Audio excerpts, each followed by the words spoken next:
এই সুদখোর এত বড় মারাত্মক অপরাধী, পয়গম্বর দুনিয়ার মধ্যে কোন ব্যক্তির জন্য অভিশাপ দেননি। কিন্তু যারা সুদ খায়, যারা সুদ নেয়, যারা লেনদেন করে, যারা সাক্ষী থাকে, যারা লেখালেখি করে, উভয়ের উপর আল্লাহ পাক রব্বুল আলামিন অভিশাপ দিয়েছে।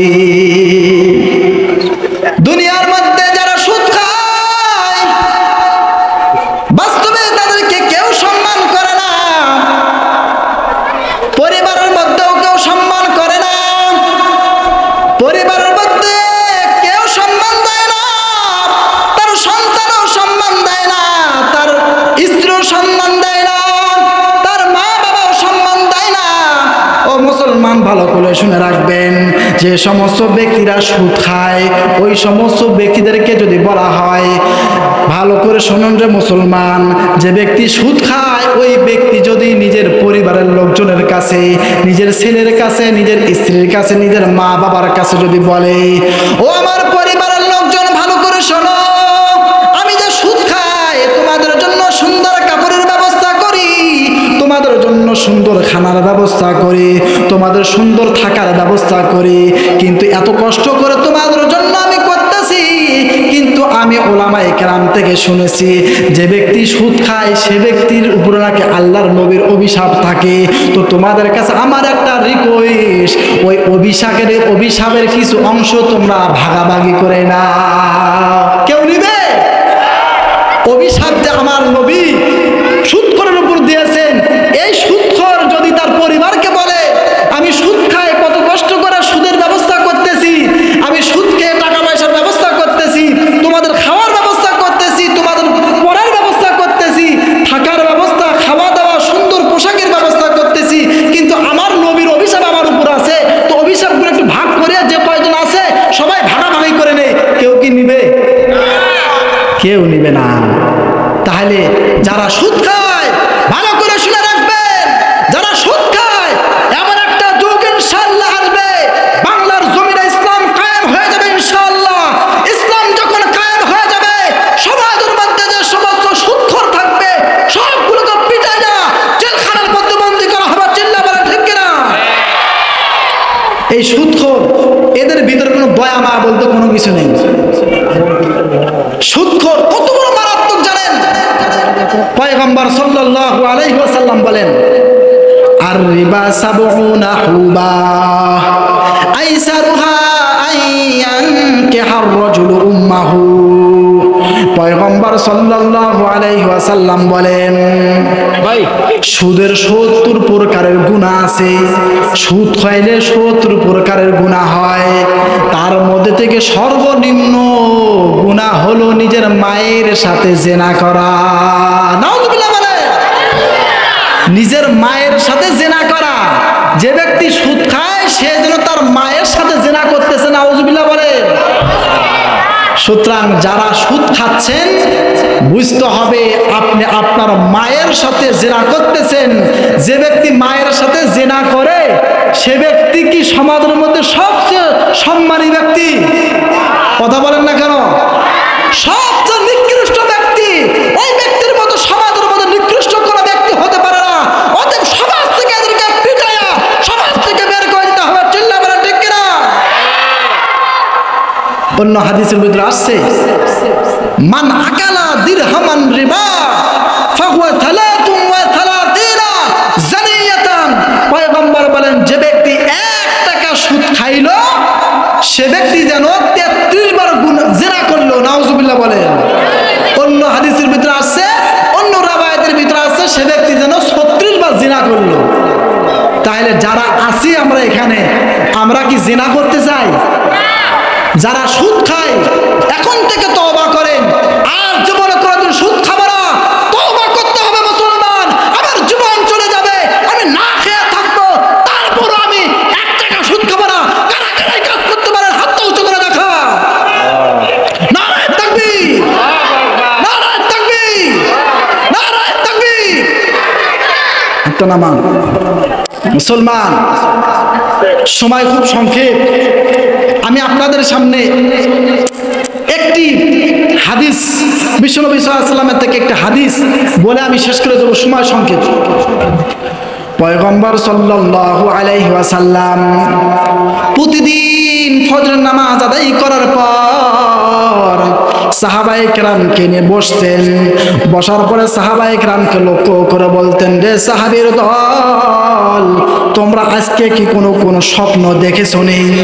পয়গম্বর সাল্লাল্লাহু আলাইহি ওয়াসাল্লামের সাহাবাগণ যদি কোনো স্বপ্ন দেখতেন, পয়গম্বর সাল্লাল্লাহু আলাইহি ওয়াসাল্লামকে সেই স্বপ্নের কথা বলতেন। পয়গম্বর সাল্লাল্লাহু আলাইহি ওয়াসাল্লাম সেই স্বপ্নের কথা শুনে তিনি ব্যাখ্যা করতেন। কিন্তু পয়গম্বর সাল্লাল্লাহু আলাইহি ওয়াসাল্লাম আজকে দিনে ফজরের নামাজ আদায় করার পর সাহাবায়ে কেরামকে নিজের ঘটনা শোনাইতেছেন, নিজের স্বপ্নের ব্যাখ্যা বলতেছেন। রে সাহাবীরা, ভালো করে শোনো, আজকে আমি যখন ঘুমিয়ে গেছি, আমি স্বপ্নে দেখতেছি দুইজন ফেরেশতা আমার কাছে চলে আসছে। মাঝখান থেকে একটি কথা ভালো করে শুনে রাখতে হবে, নবী পয়গম্বররা স্বপ্নের মাধ্যমে যেটাও দেখেন সেটাও ওহী, তারা বাস্তবে যা করে সেটাও আল্লাহর পক্ষ থেকে ওহী, আর তারা স্বপ্নের মাধ্যমে যেটা দেখেন সেটাও হলো ওহী এবং সেটাও বাস্তব ঘটনা। পয়গম্বর সাল্লাল্লাহু আলাইহি ওয়াসাল্লাম সাহাবায়ে কেরামকে লক্ষ্য করে বলছেন, রে সাহাবীর দল, আজকে আমি স্বপ্নে দেখতেছি দুইজন ফেরেশতা এসে আমাকে একটা জমির দিকে নিয়ে গেল, একটা ভূমির দিকে নিয়ে যাওয়া শুরু করলো। কিছুক্ষণ যাওয়ার পর একটা নদী আমাদের সামনে পড়ল। সেই নদীটা কোনো সাধারণ নদী নয়, সেই নদীটা হলো রক্তের নদী। কিসের নদী? রক্তের নদী। আপনারা মনে করতে পারেন, হুজুর আবার রক্তের কোন নদী হয় নাকি? দুনিয়ার ইমানদার আল্লাহর গোলাম, রক্তের শুধু নদী নয়, আল্লাহ পাক রব্বুল আলামিন জান্নাতের ভিতরে মুমিন বান্দাদের জন্য বিভিন্ন ধরনের নদী রাখবেন। আল্লাহ পাক রব্বুল আলামিন জান্নাতের ভিতরে সাধারণ সুস্বাদু পানির নদীর ব্যবস্থা করবেন। আল্লাহ পাক রব্বুল আলামিন ওই জান্নাতের ভিতরে মদের নদীরও ব্যবস্থা করবেন। সুবহানাল্লাহ। মদ পান করি না আজকে আমরা? মদ যারা পান করে মুসলমান, শুনে রাখো, দুনিয়ার মধ্যে আল্লাহ পাক রব্বুল আলামিন মদ পান করা হারাম করে দিয়েছেন। সুতরাং যারা মদ পান করবা, তোমরা আর জান্নাতের ভিতরে গিয়ে মদ পান করার সুযোগ পাবে না। আল্লাহ পাক রব্বুল আলামিন জান্নাতের ভিতরে মদের নদীর ব্যবস্থা করে রাখবেন। ইচ্ছা মতো সারাদিন ডুবে থেকে আপনি মদ পান করেন, কেউ আপনাকে বাধা দিবে না। মুসলমান সবাই আমরা একটু চেপে চেপে বসি, আর মহিলারা যারা আছেন তারা একটু চেপে চেপে বসি, সামনের দিকে এগিয়ে বসি। বলতেছিলাম মুসলমান, আল্লাহ পাক রব্বুল আলামিন জান্নাতের ভিতরে বিভিন্ন নদীর ব্যবস্থা করেছেন। জান্নাতের ভিতরে সুস্বাদু পানির ব্যবস্থা আছে, সুস্বাদু পানি নদীর ব্যবস্থা আছে। আল্লাহ পাক রব্বুল আলামিন জান্নাতের ভিতরে মদের নদীরও ব্যবস্থা করেছেন। আল্লাহ পাক রব্বুল আলামিন জান্নাতের ভিতরে দুধের নদীর ব্যবস্থা করছেন। আজকে দুধ কিনলে দেখা যায় 70-80 টাকা কেজিতে কিনতে হয়, কিন্তু আল্লাহ পাক রব্বুল আলামিন জান্নাতের ভিতরে দুধের নদীর ব্যবস্থা করেছেন। ইচ্ছা মতো পান করবেন, কেউ বাধা দিবে না।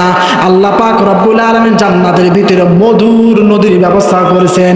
আজকে 1 কেজি মধু কিনলে দেখা যায় 1 থেকে 1,500 টাকা পর্যন্ত লাগে, কিন্তু আল্লাহ পাক রব্বুল আলামিন জান্নাতের ভিতরে মধুর নদীর ব্যবস্থা করেছেন।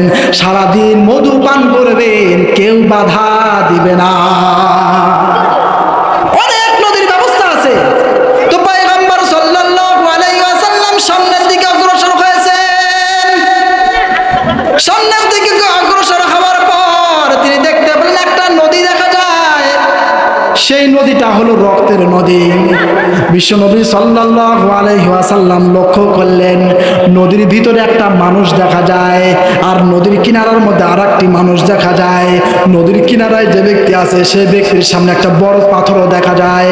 পয়গম্বর সাল্লাল্লাহু আলাইহি ওয়াসাল্লাম লক্ষ্য করলেন, না মুসলমান, ওই রক্তের মাঝখানে যে ব্যক্তি আছে, ওই ব্যক্তি নদীর কিনারায় আসার জন্য চেষ্টা করে।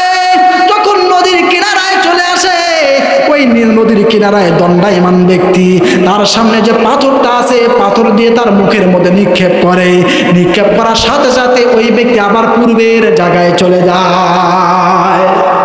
পয়গম্বর সাল্লাল্লাহু আলাইহি ওয়াসাল্লাম ফেরেশতাদেরকে লক্ষ্য করে বলেন, রে ফেরেশতার দল, বলো তো দেখে এই ব্যক্তি কে?